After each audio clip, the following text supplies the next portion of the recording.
Hello guys, नमस्ते। मैं सुप्रिया राठौड़। हमारे चैनल का नाम है सुप्रिया राठौड़ लीगल सॉल्यूशंस।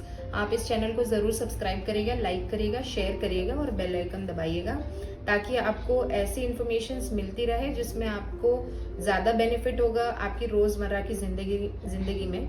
क्योंकि हम एक जनरल टॉपिक्स लेते हैं यहाँ पे लीगल चीज़ों से रिलेटेड या फिर आपकी जनरल लाइफ के रिलेटेड, जिससे आपको ज़्यादा इन्फॉर्मेशन मिल सकती है और आप अपनी लाइफ इजीली बिता सकते हैं। सबसे मेन इम्पॉर्टेंट चीज़ है कि हमने आज जो टॉपिक लिया है वो है विल के बारे में। अभी विल तो आप सबको मालूम ही होगा, अगर नहीं मालूम है तो मेरा पहला वाला जो वीडियो है जो यहाँ पे डिस्क्रिप्शन बॉक्स में दिया गया है उसका लिंक, तो वो क्लिक करके आप देख लीजिएगा विल क्या होती है, उसके टाइप्स क्या होते हैं। तो आज हम जो विल का टॉपिक एज इन आपको बताने वाले हैं वो है कि विल के अंदर आपने क्या क्या लिखना चाहिए या फिर आपकी विल किस तरीके की होनी चाहिए। तो सबसे पहले हम ये जानेंगे कि विल मेकर उसको क्या बोलते हैं। तो जो बंदा विल बना रहा है उसे बोलते हैं टेस्टेटर, और जिसके नाम के लिए वो मतलब जिसको वो अपनी प्रॉपर्टी डोनेट करना चाहता है या जिसको बेनिफिट देना चाहता है उस प्रॉपर्टी या गोल्ड या वॉट एवर इमूवेबल और मूवेबल प्रॉपर्टी, उसको बोलते हैं बेनिफिशियरी। जो बना रहा है उसे टेस्टेटर बोलते हैं और जिसको प्रॉपर्टी मिल रही है उसको बेनिफिशियरी बोलते हैं। सबसे पहले ये याद रखिएगा, आपको जो विल है वो आपकी रजिस्टर करनी पड़ेगी रजिस्ट्रार के पास। जहाँ पे आप प्रॉपर्टी रजिस्ट्रेशन के लिए जाते हो, बिल्कुल उसी रजिस्ट्रार के पास आपकी ये जो विल है वो रजिस्टर होनी चाहिए। अब रजिस्ट्रेशन के टाइम पे आपको मेडिकल सर्टिफिकेट लेके जाना ज़रूरी है कि आप साउंड माइंड, मतलब आपका जो मतलब जिस भी आप डॉक्टर को जानते हैं, फैमिली डॉक्टर, उसके पास जाके आप बोल सकते हैं कि मुझे साउंड माइंड होने का सर्टिफिकेट चाहिए। उसके बाद में अगर आप विल रजिस्टर करने जा रहे हो तो 2 विटनेस को ज़रूर लेके जाइएगा, बिकॉज वहाँ पे आपको 2 विटनेसेस की ज़रूरत पड़ेगी, उनके आधार कार्ड की ज़रूरत पड़ेगी, आपके भी आधार कार्ड पैन कार्ड की ज़रूरत पड़ेगी, और एक ड्राफ्ट होगा जिसमें आपका विल का डिस्क्रिप्शन होगा। वो भी आप खुद बना सकते हो, लेकिन ये याद रखना कि उसमें काफ़ी सारी इंपॉर्टेंट चीज़ें आपको मेंशन करनी पड़ेंगी जो मैं आपको बताऊंगी। अभी सबसे पहले तो विल में एक एग्जीक्यूटर होता है, मतलब आप किसी एक आपके विश्वासु बंदे को एग्जीक्यूटर बना सकते हो जो कि आपके विल को एग्जीक्यूट करेगा, मतलब उसको रियलिटी में लाएगा। तो सबसे पहले ये जानते हैं कि विल में क्या क्या इंपॉर्टेंट पॉइंट्स होने चाहिए। सबसे पहले तो आपने प्रॉपर्टी का जो डिस्क्रिप्शन है वो काफ़ी अच्छे से लिखना चाहिए। मतलब आप कोई प्रॉपर्टी बेचना, मतलब बेनिफिशियरी को देना चाहते हैं, अगर आप कोई प्रॉपर्टी बेनिफिशियरी को देना चाहते हैं आपके, तो उसका प्रॉपर एड्रेस आपने मेंशन करना चाहिए A to Z। मतलब ऐसा नहीं कि आप आधा या अधूरा एड्रेस आपने मेंशन कर दिया, नहीं। वहाँ पे आपका प्लॉट नंबर आना चाहिए, फ्लैट नंबर, सेक्टर, आपका जो एरिया है, जैसे कि आप कौन से एरिया, पनवेल या बेलापुर या जो भी है, वो प्रॉपरली मेंशन करना चाहिए। उसका पिन कोड मेंशन करना चाहिए, और जो बेनिफिशियरी है उसका निक नेम मत लिखना कभी भी। जो उसका रियल नेम है, कंप्लीट नेम, जैसे कि मेरा नाम है सुप्रिया बाबू राठौड़, तो ये पूरा नाम आपने लिखना है। ऐसा नहीं कि जो आप पहले उनको बुलाया करते थे या टोपन नेम होगा तो वो आप मेंशन करेंगे तो चलेगा, नहीं। आपने उसका पूरा नाम लिखना है।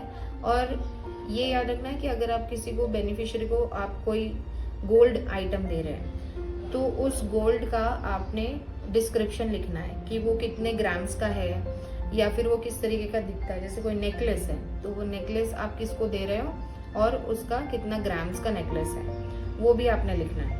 अमाउंट लिखने की ज़रूरत नहीं है, लेकिन ग्राम्स आपको लिखने की ज़रूरत है। सेकेंड थिंग, अगर आप कोई LIC पॉलिसी भी किसी बेनिफिशियरी को देना चाहते हो तो LIC पॉलिसी का आपने नंबर लिखना है वहाँ पे कि कौन सी LIC पॉलिसी है, या कोई दूसरा इंश्योरेंस का। ऑब्वियसली उसमें आपने बेनिफिशियरी ऐड किया ही होगा, लेकिन अगर आप आपके विल में लिखना चाहते हो तो आप ज़रूर लिखिएगा।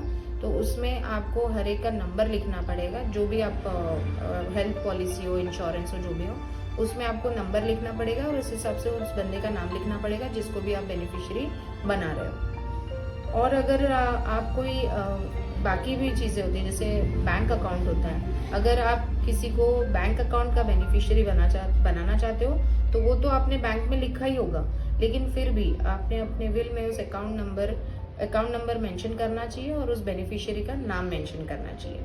और अगर आपके पास कोई बैंक लॉकर भी है, डीमैट अकाउंट है, तो उसका भी आपने account number, bank account number, locker number और डीमैट अकाउंट नंबर और उसके बेनिफिशियरी का नाम, ये सब कुछ आपने प्रॉपरली डिस्क्रिप्टिवली मेंशन करना चाहिए।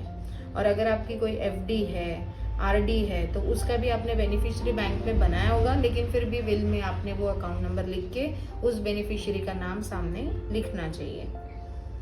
और दूसरी चीज़, अगर कोई ऐसा बंदा है कि जो 18 साल के नीचे है, मतलब माइनर बोलते हैं जिसे, अगर आप किसी माइनर को अपनी प्रॉपर्टी दे रहे हो, बेनिफिशियरी बना रहे हो, तो याद रखना उसका गार्डियन भी आपने लिखना चाहिए कि माइनर जब तक 18 ईयर्स का नहीं हो जाता तब उसका ये गार्डियन उस प्रॉपर्टी को संभालेगा।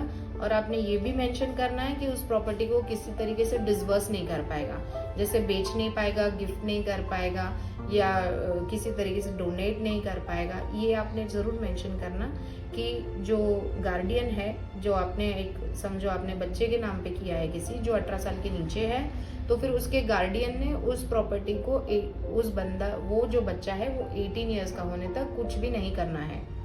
ये आपने ज़रूर मेंशन करना है। लेकिन ये भी मेंशन करना है, सेल नहीं करना है, गिफ्ट नहीं करना है, किसी तरीके से रेंट आउट नहीं करना है, डोनेट नहीं करना है, और वो प्रॉपर्टी सिर्फ बच्चे के गुडविल के लिए यूज़ किया जाएगा, अच्छे के लिए यूज़ किया जाएगा। ये आपने मेंशन करना है। और ये याद रखना कि जो विल में आपने जिसको एग्जीक्यूटर बनाया है वो आपके काफ़ी पहचान का बंदा हो, आपके विश्वास में का हो, ट्रस्टेबल हो, क्योंकि आगे जाके उसी बंदे के अगर आपका प्रॉपर्टी का कुछ डिस्प्यूट हो जाता है, इश्यूज होता है आपके जाने के बाद, तो इस एग्जीक्यूटर के ऊपर जिम्मेदारी बन जाती है कि वो आपने जो विल बनाया है उसको किस तरीके से कोर्ट में डिस्क्राइब करता है और कैसे सही तरीके से वो बता पाता है कि आपका विल बनाने का क्या मोटिव था और किसे आपको प्रॉपर्टी एग्जैक्टली डोनेट करनी थी। सो दोस्तों, ये जो इन्फॉर्मेशन है ये आपको अगर अच्छी लगी हो तो सब्सक्राइब करिएगा, लाइक करिएगा और मेरे चैनल को फॉलो करिएगा।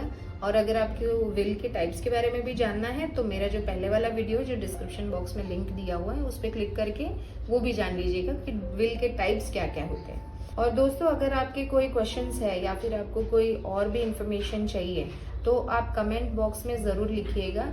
हम आपके डिमांड्स के हिसाब से भी वीडियोस बनाएंगे और आपके क्वेश्चंस को भी ज़रूर आंसर करने की कोशिश करेंगे। Thank you so much.